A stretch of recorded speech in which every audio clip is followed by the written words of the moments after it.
Assalamualaikum warahmatullahi wabarakatuh. Perkenalkan, nama saya Nia Aditya, NIM 2019 DA030 dari D3 Akuntansi. Di sini saya akan mempresentasikan tentang Control Foreign Corporation.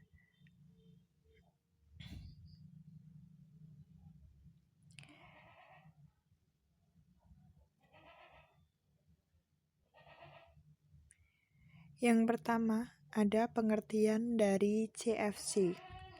CFC merupakan suatu terminologi yang digunakan untuk menentukan derajat penguasaan atas suatu offshore company. Secara umum, perusahaan yang berkedudukan di luar negeri akan dianggap sebagai CFC apabila perusahaan luar negeri tersebut dikuasai oleh penduduk negara tersebut.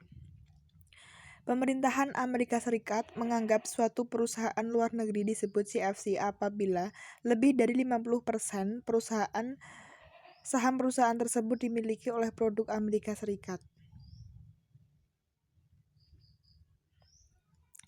Penanganan CFC apabila suatu perusahaan yang berkedudukan di luar negeri telah dianggap sebagai CFC oleh suatu negara tersebut berwenang menentukan saat perolehan penghasilan yang berasal dari CFC tersebut. Salah satu upaya untuk mencegah wajib pajak dalam menunda pengirim penghasilan ke Indonesia melalui Pasal 18 Ayat 2 Undang-Undang PPH memberi wewenang pada Menteri Keuangan untuk menetapkan saat diperolehnya dividen oleh wajib pajak dalam negeri atas penyertaan modal pada badan usaha luar negeri selain badan usaha yang menjual sahamnya di bursa efek dengan ketentuan memiliki penyertaan modal paling rendah 50% dari jumlah saham yang disetor pada bahan usaha di luar negeri secara bersama-sama dengan wajib pajak dalam negeri lainnya memiliki penyertaan modal paling rendah 50% dari jumlah saham yang disetor pada badan usaha di luar negeri.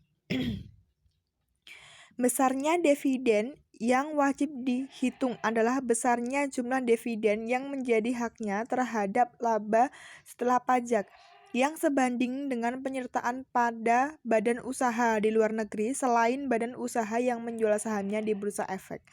Ketentuan ini tidak berlaku apabila sebelum batas waktu dividen ditetapkan dianggap diperoleh pada badan usaha di luar negeri tersebut sudah membagikan dividen yang menjadi hak wajib pajak. Dividen tersebut wajib dilaporkan dalam surat pemberitahuan tahunan pajak penghasilan untuk tahun pajak saat dividen tersebut dianggap diperoleh. Contoh kasus, PT Bintang Buana di Jakarta dalam tahun pajak 2013 menerima dan memperoleh penghasilan neto dari sumber luar negeri sebagai berikut. Hasil usaha di Singapura dalam tahun pajak 2013 sebesar 800 juta. Dividen atas kepemilikannya 200% saham pada Aussie Trade Ltd di Australia sebesar 200 juta, yaitu berasal dari keuntungan tahun 2010 yang ditetapkan dalam rapat pemegang saham tahun 2012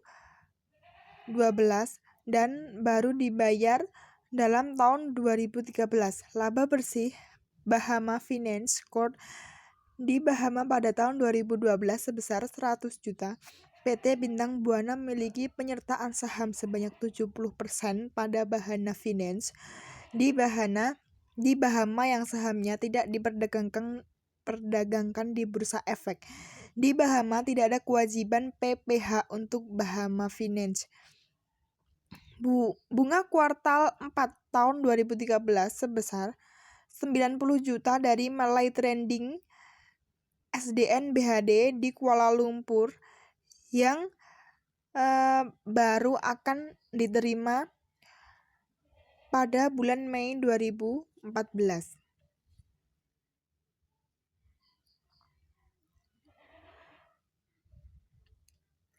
Berdasarkan keputusan Menteri Keuangan nomor 164 KMK 03/2002 penggabungan penghasilan yang berasal dari luar negeri dilakukan sebagai berikut. Untuk penghasilan dari usaha dilakukan dalam tahun pajak diperolehnya penghasilan tersebut, maka atas hasil usaha di Singapura sebesar 800 juta digabung dalam penghasilan tahun 2013. Untuk penghasilan lainnya dilakukan dalam tahun pajak diterimanya penghasilan tersebut, maka atas penghasilan dividen dari Aussie Trade sebesar 200 juta digabung dengan penghasilan tahun 2013, sedangkan bunga kuartal 4 tahun 2013 90 juta di Malay Trading di Kuala Lumpur digabung dengan penghasilan tahun 2014. Untuk penghasilan berupa dividen sebagaimana dimaksud dalam pasal 18 ayat 2 UU PPH dilakukan dalam tahun pajak pada saat perolehan dividen tersebut ditetapkan sesuai dengan Peraturan Menteri Keuangan Nomor 256 PMK 03 2008. Maka atas penghasilan dari Bahama Finance di Bahama tahun 2012 dianggap diterima bulan Juli 2013 mengingat di Bahama tidak ada PPH sehingga tidak ada kewajiban penyampaian SPT. Besarnya penghasilan yang diterima oleh PT Bintang Buana adalah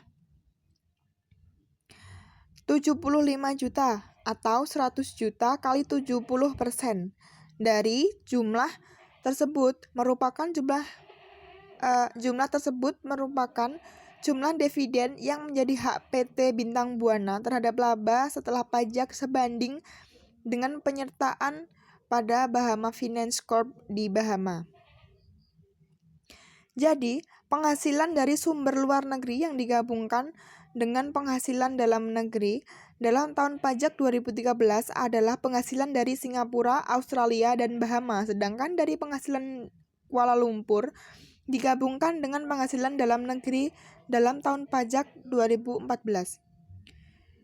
Special Purpose Company untuk mencegah penghindaran pajak oleh wajib pajak yang melakukan pembelian saham atau penyertaan pada suatu perusahaan wajib pajak dalam negeri melalui perusahaan luar negeri yang didirikan khusus untuk tujuan tersebut.